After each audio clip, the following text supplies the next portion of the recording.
That was a metaphor for the Star Fox series between the years 2018 and 2025. Hey guys, we've got a movie review for you today. Do them every once in a while, I guess, with the video game movies for now. Good lord, it's another Mario movie. Let's start with some background here. I am a Mario movie enjoyer. Yeah, it is what it is. I don't mind the movie. I think it's fun. It does have things that really annoy me, like the use of licensed non-Nintendo music. Kind of cringe. Other than that, though, it's a pretty enjoyable time. That brings us now today to the Super Mario Galaxy movie, the sequel to that original Super Mario Brothers movie. And I'm gonna be honest, man, I feel pretty similar.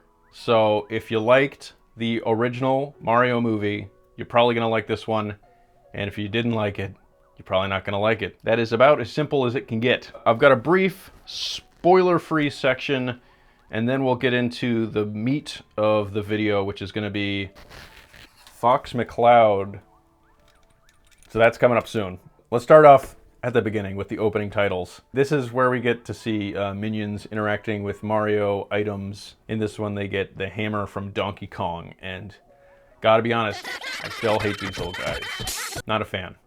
Then we get the Nintendo logo, and the unique thing about it is that it has Mario 40th Anniversary as a subtitle. They are making it clear that this is a part of that celebration. Some looser points I have. Bowser Jr. and Bowser are definitely the best characters in the movie. They have a fun dynamic that's captured well from the games and expanded upon. Really great voice acting by newcomer to the series, Benny Safdie, co-director of many fine films, including Good Time and Uncut Gems. This is a very bizarre choice for Bowser Jr. specifically, but by God does he pull it off. I was very happy with this casting choice when it was announced, and the execution of it is quite good. He really channels that character extremely well. The vocal performance it reminded me most of is something like, I don't know, Max Goof from the Goofy movie. Bowser Jr. is kind of a corrupting influence in this movie for some reason. That was a unique direction to take it. They don't get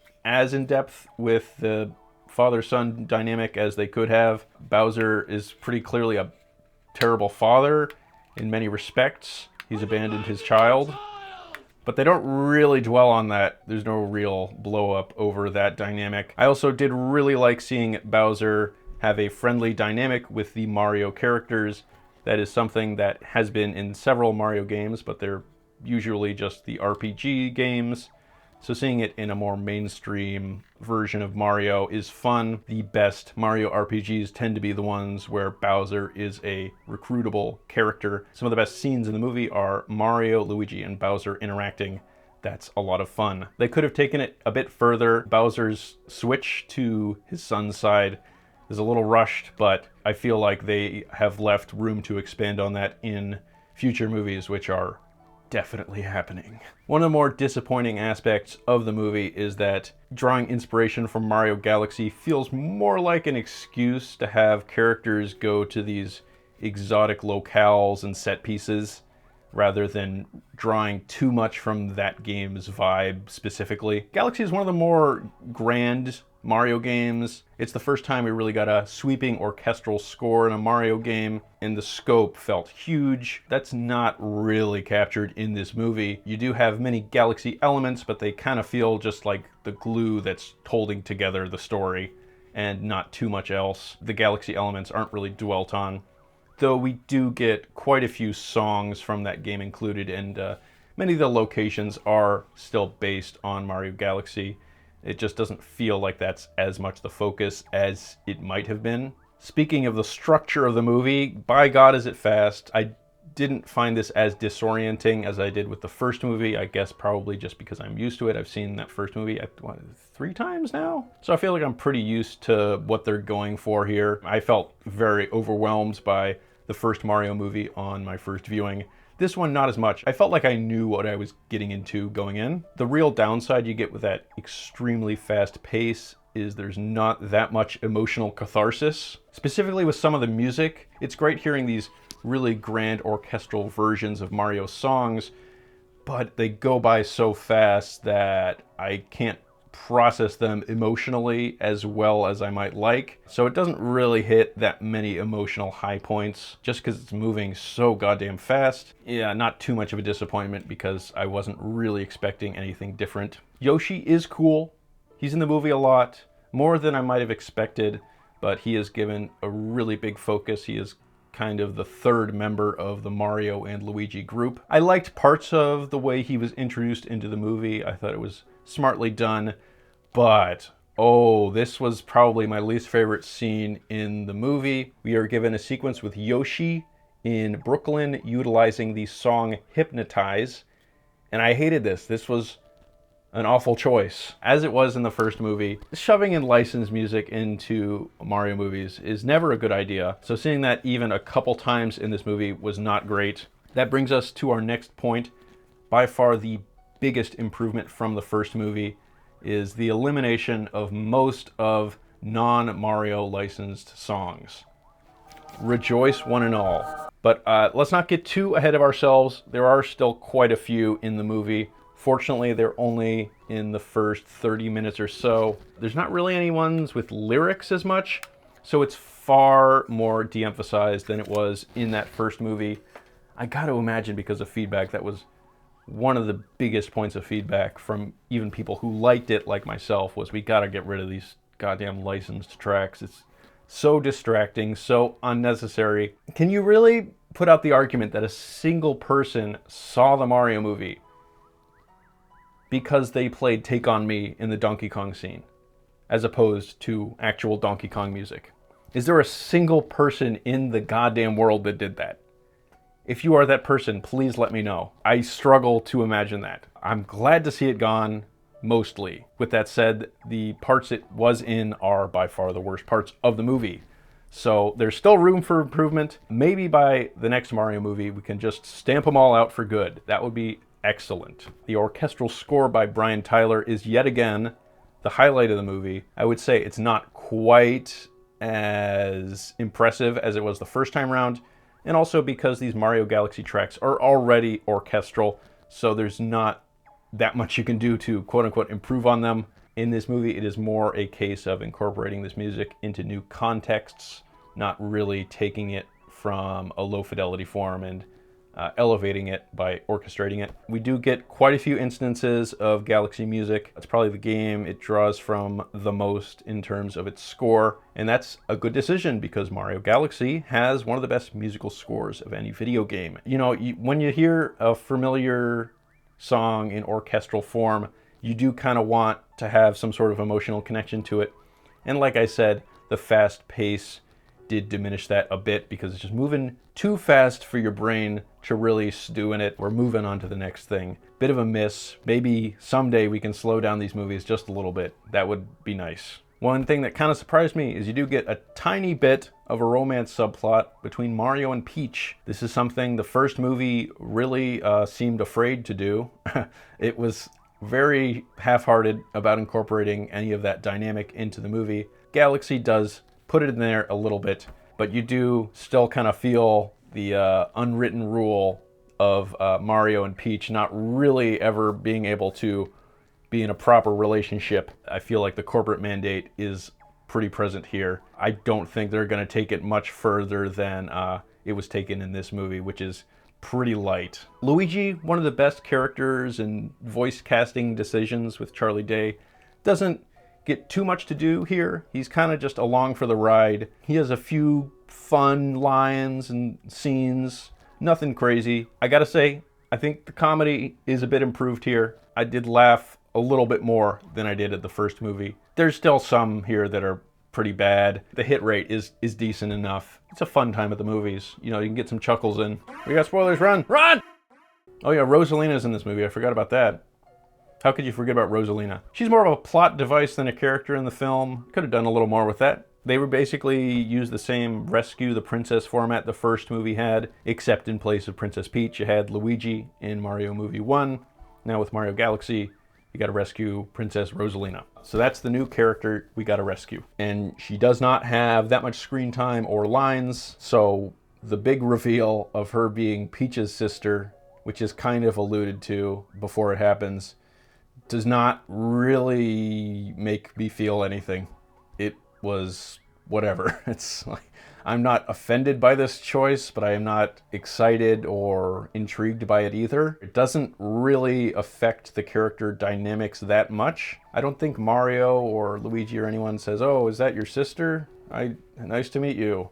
Did they do that? If they did, I don't remember it because it was not a memorable part of the movie. And they did kind of hint that Peach would have some sort of backstory in the first movie. So you got to pay that off. Maybe this was always the plan. The execution of it feels a bit sloppy and like it was not the focus, which I'm sure it wasn't. 3 hours later. All right, I'm back. I just went on a chore run. Sleep deprivation is starting to kick in from going to the midnight release, but we're gonna power through because this is far too important not to. Oh yeah, I guess I didn't mention that. Midnight launch, my local theater had some handmade decorations and balloons and stuff. Pretty slick. We now enter the Star Fox segment of the video.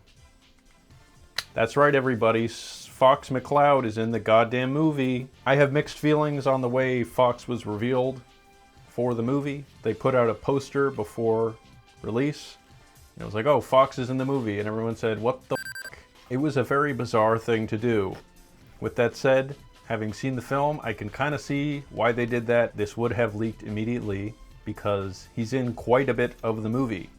And it's probably just better to get out ahead of it. And also, I gotta be honest, setting audience expectations that he's gonna be there is probably a good thing because some people might find it quite shocking. Probably the biggest swing in the movie, just having it suddenly become a Nintendo crossover film right around the Gateway Galaxy portion. Of course, the first Mario movie did have plenty of references to other Nintendo games, but they were pretty minor, largely background details like figurines in Mario's room, mostly in the background, not front and center, as Star Fox is here. I gotta say, the introduction of his character was pretty solid, and you learned that he has entered the Mario universe via some sort of mystical interdimensional portal. You get a really brief 80s anime-style backstory flashback for Star Fox, which was extremely cool. I wish we got more fully 2D animated movies. That's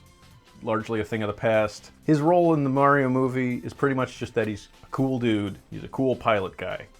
And that's his characterization, which is pretty okay for Fox. I gotta say though, when I first saw the poster, I thought, okay, this Fox design looks pretty good. It looks solid. But seeing it in motion in the movie, the cracks do start to show. He looks a little bit too much like an Illumination character. The Mario characters in the movie, for the most part, have a pretty good balance of looking like the characters they are drawing inspiration from the games. With Fox, though, I think they push the proportions a little too cartoony, and he looks slightly odd. One of the best parts about having Star Fox in the movie is being able to experience Star Fox music orchestrated in a movie theater. That's an incredible thing, and I loved experiencing that. The voice work by Glenn Powell for Fox McCloud is extremely good, actually. He pulled it off very well. That is an element that works well. I wasn't sure if we would see the other members of the Star Fox team, but we did in the flashback. Slippy specifically gets a shout out. That's fun. I like seeing them in the anime visual style. It does lead you to question if they will show up again at some point in the future in a movie or something. His justification for being in the movie is pretty thin. It feels like Miyamoto might have just wanted to have this character in the movie and they complied with that. He fits okay in the Mario Galaxy setting in that he goes and does space battles and shoots lasers. This brings us to our next discussion point. There is definitely a Star Fox game coming out soon. You could kind of infer that something is going to happen. This kind of reminds me of when Pikmin made a big resurgence right before Pikmin 4 was announced. Similar case with Fox McCloud, but here it's him appearing in a movie. And I gotta wonder, is this the point in time in which Star Fox can breach into the mainstream? Could that happen here? I think very possibly yes. We have seen an extremely tangible boost in Mario game sales post the Mario movie. You can even go on the eShop right now and see that Mario Galaxy 1 and 2 have really soared in the sales charts. So from an advertising perspective, this is a proven method to get people to play more of these games. And Star Fox is a series that honestly probably does need a boost, because we haven't had a game in an extremely long time. This little trinket here is from Starlink Battle for Atlas, which had Star Fox stuff in it. I just got this in the mail the other day. I haven't played the game yet. Looking forward to it. I've heard it's decent. But that was back in 2018, so an extremely long time ago. And the last full Star Fox game was Star Fox Zero on the Wii U in 2016, so 10 years ago. Wild stuff. I just gotta say as a side note, Star Fox Zero is one of the most poorly treated Nintendo games. It does not deserve the smoke it gets. Actually, extremely good game. Have been really enjoying my replay of it recently. Yes, it does take a little bit of time to learn the controls. I'll acknowledge that. But once you get past that, man, it's such a good time. And it looks so good. The visuals have aged like a fine wine. Anyway, that was the last one. It was a critical and commercial disappointment. I'd say that's safe to say, even though I really love it. So this brings us to the question, what do you do with a new Star Fox game?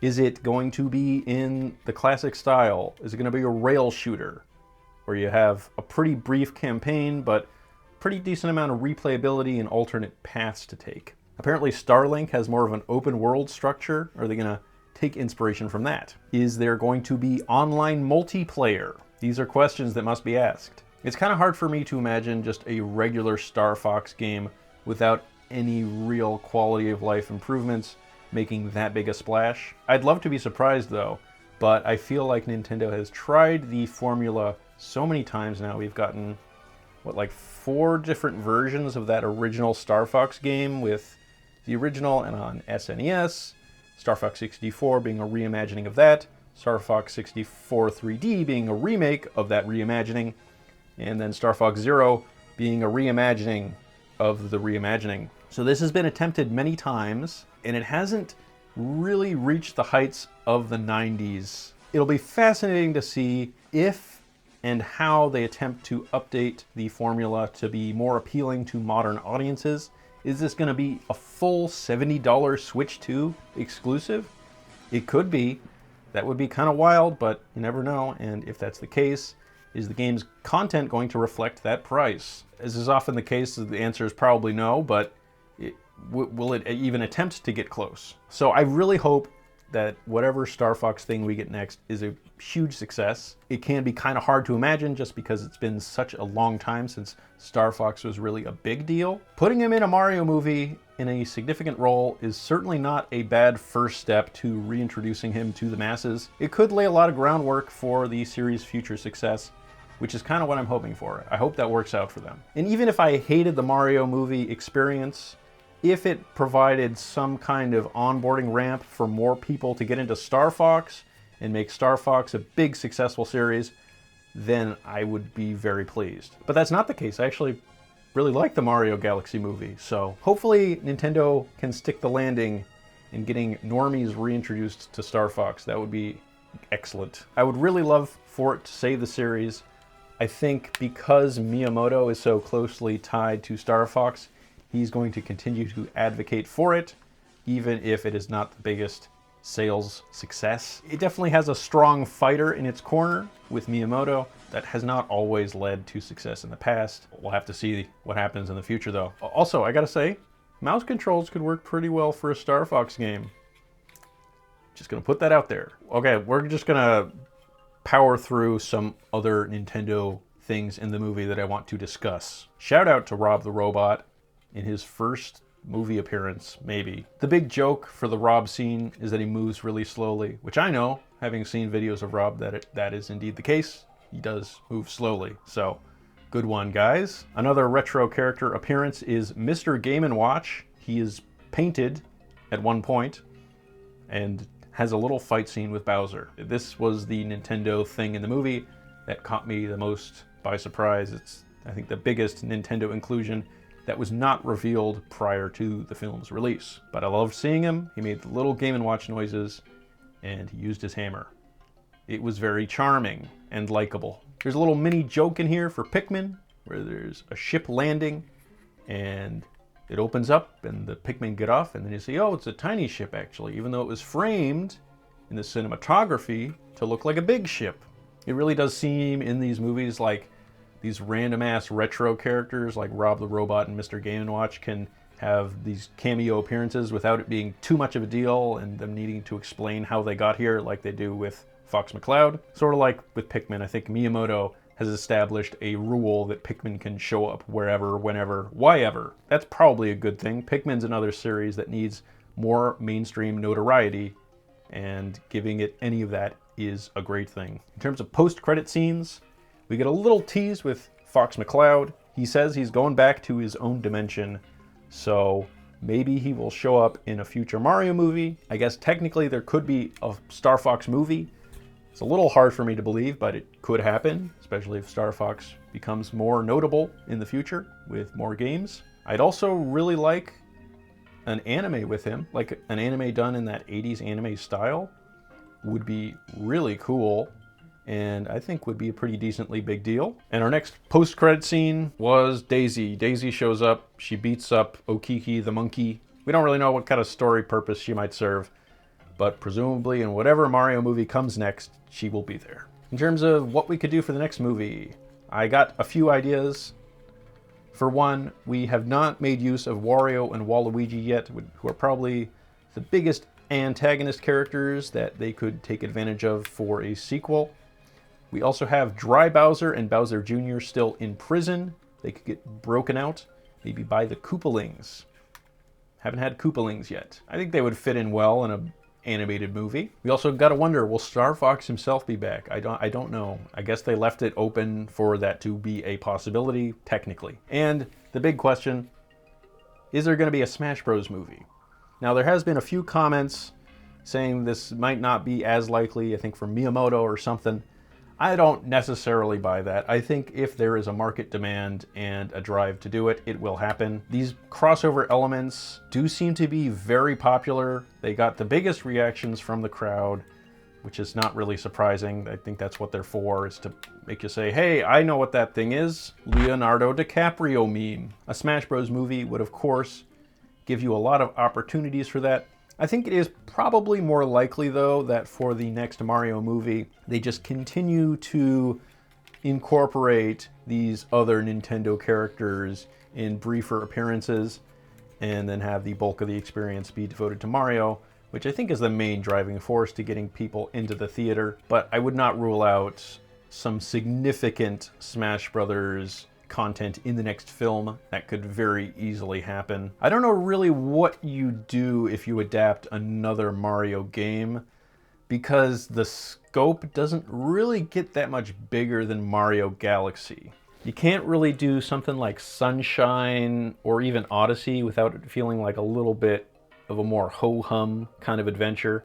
And they also have covered a lot of Odyssey in this movie, so there's not a super obvious next course of action in terms of what game you would adapt. I think whatever they do go with will be heavily altered as Galaxy was to fit this 90-minute animated film format. I don't think they would just go with Super Smash Bros. The movie. I think it would be a little bit different than that, but the specifics of it are eluding me at the moment. All right, so we will wrap up now. Thought it was a very enjoyable movie. It's just a fun animated movie, and it's got some fun Nintendo stuff in it. And that's enough for me, and that's what I was looking for. Certainly could have been improved by controlling the pace a bit more. That's the pace these movies have, and will continue to have because it's been extremely successful. I do feel as though the ramifications this movie might have are generally positive, at least for my tastes. I think Star Fox will have a resurgence, and whether it breaches into the mainstream, having at least one new game to look forward to in that series is amazing, because it's been so damn long, and hopefully they can escape just remaking that original Star Fox game again and do something a little bit more exciting. And I do look forward to seeing more Nintendo characters in movies. That's fun. I like it. Yes, the question must be asked, When is Kirby going to show up in one of these? Potentially in the next Mario movie, we could get some sort of Kirby appearance or reference.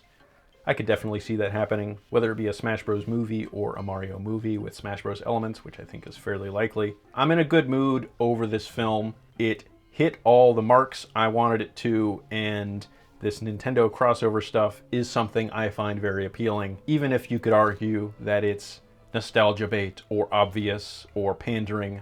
All right then, thank you for watching